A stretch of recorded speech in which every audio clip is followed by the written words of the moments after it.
नमस्कार दोस्तों, आज के इस वीडियो में आपको बताऊंगा क्लास 10th एनसीईआरटी बुक का सवाल। यदि यह सवाल आप यूट्यूब पे सर्च मार रहे थे तो ध्यान से आपको देखना है। कह रहा है एक समकोण त्रिभुज की ऊंचाई इसके आधार से 7 cm कम है। यदि कर्ण 13 cm का हो तो अन्य दो भुजाएं ज्ञात कीजिए। एक समकोण त्रिभुज है तो हम समकोण त्रिभुज बना लिए। समकोण त्रिभुज का मतलब हुआ एक कोण जो है आपका 90 डिग्री का होना चाहिए। ये आपका 90 डिग्री का है, समकोण है, पूरा पूरी देख सकते हैं। तो इसको मान लेंगे ए, इसको मान लेंगे बी और ये कोण को सी। ठीक है ना। तो समकोण त्रिभुज हुआ तो आधार और ऊंचाई बदलते रहता है, कर्ण एक ही रहता है, फिक्स रहता है। तो इसमें देखिए कह रहा है एक समकोण त्रिभुज की ऊंचाई, एक समकोण त्रिभुज की ऊंचाई ये हो गया। ठीक ना, इसको हम ऊंचाई मान लेते हैं। इसके आधार से, ये हुआ आधार, इसके आधार से 7 cm कम है। यदि कर्ण 13 cm का है, कर्ण जो है मान लीजिए कर्ण है AC, क्योंकि कर्ण फिक्स रहता है। ये आपका हो गया कर्ण। ठीक ना, कर्ण हो गया आपका। ये कर्ण को क्या करते हैं, H से सूचित करते हैं। कर्ण हुआ, कर्ण को H से सूचित करते हैं। तो आपका 13 cm दिया है कर्ण, 13 cm। ठीक ना। अब ये दोनों भुजा हमें मालूम नहीं है। एगो तो मालूम है, त्रिभुज की ऊंचाई जो है आधार से 7 cm कम है, तो हमें पहला आधार मानना होगा। आधार हमें मालूम ही नहीं है। साफ साफ कह रहा है एक त्रिभुज, एक समकोण त्रिभुज की ऊंचाई इसके आधार से 7 cm कम है। तो आधार से 7 cm कम है ऊंचाई, तो पहले हमें आधार मालूम होगा तब ना। लिखेंगे माना कि समकोण त्रिभुज का आधार बराबर x। आधार बराबर क्या मान लिए, x। ये जो समकोण त्रिभुज है, ठीक ना, इसका आधार हम x मान लिए। जब आधार x मान लिए तो ऊंचाई क्या हो जाएगा, लिखेंगे तो ऊंचाई बराबर, तो ऊंचाई बराबर, जब अब हमें आधार मालूम हो गया, ये आधार, इसको हम x मान लिए, तो अब यहाँ ऊंचाई क्या हो जाएगा। कह रहा एक समकोण त्रिभुज की ऊंचाई इसके आधार से 7 cm कम है। तो आधार कितना है x, इससे 7 cm कम है, तो 7 माइनस कर देंगे। ठीक ना, cm, यानी कि ये ऊंचाई जो है अब हमें मालूम हो गया x माइनस 7 cm। ठीक है ना, और ये हो गया आपका x cm। आधार हम x cm माने तो ऊंचाई क्या हो गया, x में से -7, क्योंकि कम है, कम मतलब माइनस। अब हमें आधार भी मालूम हो गया, ऊंचाई भी मालूम हो गया, और कर्ण भी दिया है। कर्ण कितना दिया है, 13 cm। अब हमें मालूम करना है ऊंचाई कितना है और आधार कितना है। इसीलिए कह रहा है अन्य दो भुजाएं ज्ञात कीजिए, क्योंकि कर्ण तो मालूम है 13, ये दोनों भुजा निकालना है। तो अब चलेंगे हम लोग पाइथागोरस प्रमेय से। ठीक ना, लिखेंगे पाइथागोरस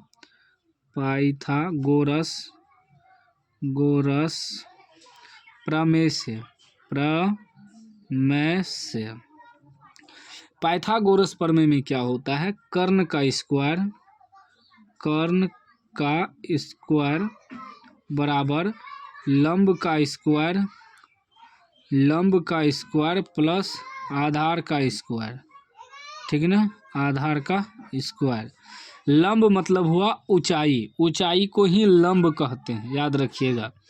ये जो ऊंचाई हम निकाले हैं x माइनस 7 cm, इसी को लंब भी कहा जाता है। तो कर्ण आपका h हो गया, लंब आपका p हो गया, और आधार आपका b हो गया। आप ऐसे भी लिख सकते हैं h स्क्वायर बराबर लंब यानी कि p का स्क्वायर प्लस आधार यानी कि b का स्क्वायर, ऐसे भी लिख सकते हैं। तो कर्ण कितना है, कर्ण है 13, तो 13 का स्क्वायर बराबर लंब कितना है x माइनस 7 का स्क्वायर प्लस आधार कितना है b, x का स्क्वायर। ठीक ना। अब आगे देखिए, 13 का स्क्वायर 169 हो जाएगा, मतलब 13 गुना 13, 13 का स्क्वायर मतलब 13 गुना 13 करेंगे तो 169 आ जाएगा। ये आ गया a माइनस बी के होल स्क्वायर,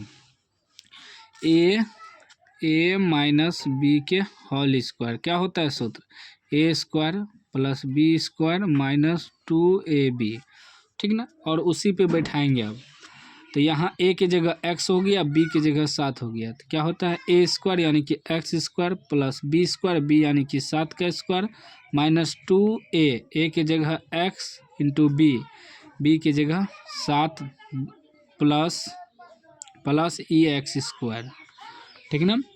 अभी हो जाएगा 169 बराबर ई एक्स स्क्वायर 2x स्क्वायर हो जाएगा, फिर प्लस 7 का स्क्वायर 49, 7 गुना 7 करेंगे माइनस 7 दूनी 14 गुना x 14x, ठीक ना। अब सभी को एक जगह करेंगे, लिखेंगे 2x स्क्वायर ये वाला माइनस 14x, ठीक, प्लस 49, ये उधर जाएगा तो माइनस 169, इधर कुछ नहीं बचा तो बराबर में 0, या आई बराबर 0 को उधर भी भेज सकते हैं, तो ऐसे लिखेंगे 2x स्क्वायर माइनस 14x, 49 में से 169 घटाइए क्योंकि ज़्यादा है, ये कम है तो माइनस में घटेगा, 9 में से 9 जाएगा 0, 6 में से 4 घटेगा 2 और ये 1, इधर बराबर में 0, या इधर लिखिए बराबर में 0 या इधर लिखिए, ठीक ना। और इसमें से 2 कॉमन आ जाएगा, 2 कॉमन निकाल लीजिए, क्या बचेगा एक्स स्क्वायर माइनस 7 दूनी 14x, फिर माइनस 6 दूनी 12 यानी कि 7 दूनी 120 बराबर 0, लिखेंगे x square minus 7x minus 60 बराबर, ये 2 इधर आके 0 से भागा होगा तो 0 हो जाएगा, 0 के भागा में 2 आएगा क्योंकि गुना में है, तो 0 के भागा में जाएगा तो 2 हो जाएगा, सॉरी 0/2 हो जाएगा तो सीधा 0 हो जाएगा, ठीक ना। किसी भी 0 के नीचे कोई भी संख्या आ जाए वो 0 हो जाता है, या 0 से गुना करिए कोई भी संख्या 0 हो जाता है, ठीक ना। अब इसका गुणनखंड करेंगे हम लोग, गुणनखंड तो आप लोग जानते ही होंगे कि बीच वाला कि इस भाग में तोड़ना है, 2 भाग में, ऐसा 2 भाग में कि प्लस माइनस करके आपका 7 भी पुर जाए, गुना करने के बाद ये जो इसको गुना करेंगे उसका गुणनफल भी पुर जाए। देखिए हल करेंगे तब समझ में आ जाएगा, ये एक्स स्क्वायर गुना ये माइनस 60 पहले रफ में करेंगे, ठीक है ना, तो गुना करेंगे तो माइनस 60 एक्स स्क्वायर हो जाएगा।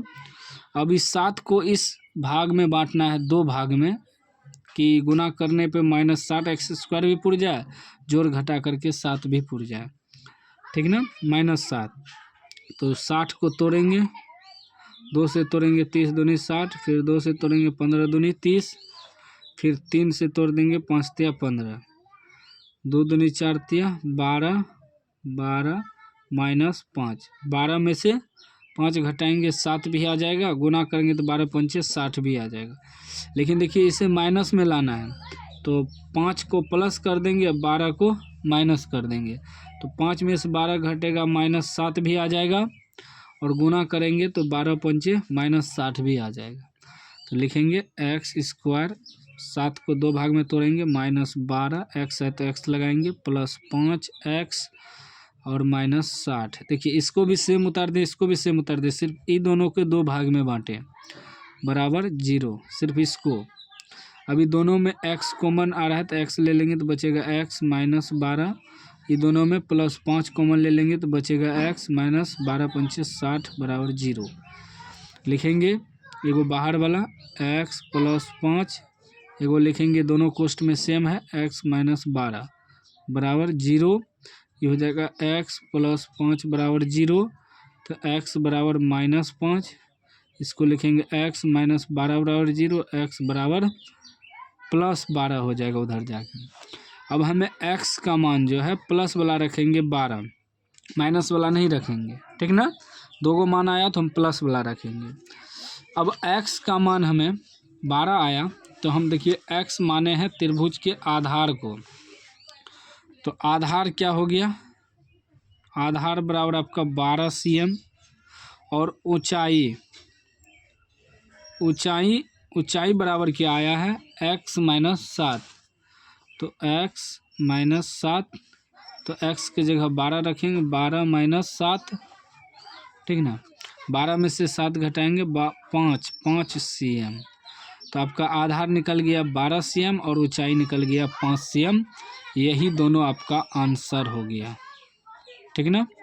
तो उम्मीद है आप समझ गए होंगे। समझ गए हैं तो लाइक कर दीजिए, चैनल को सब्सक्राइब कर दीजिए और घंटी को दबा के ऑल कर दीजिए।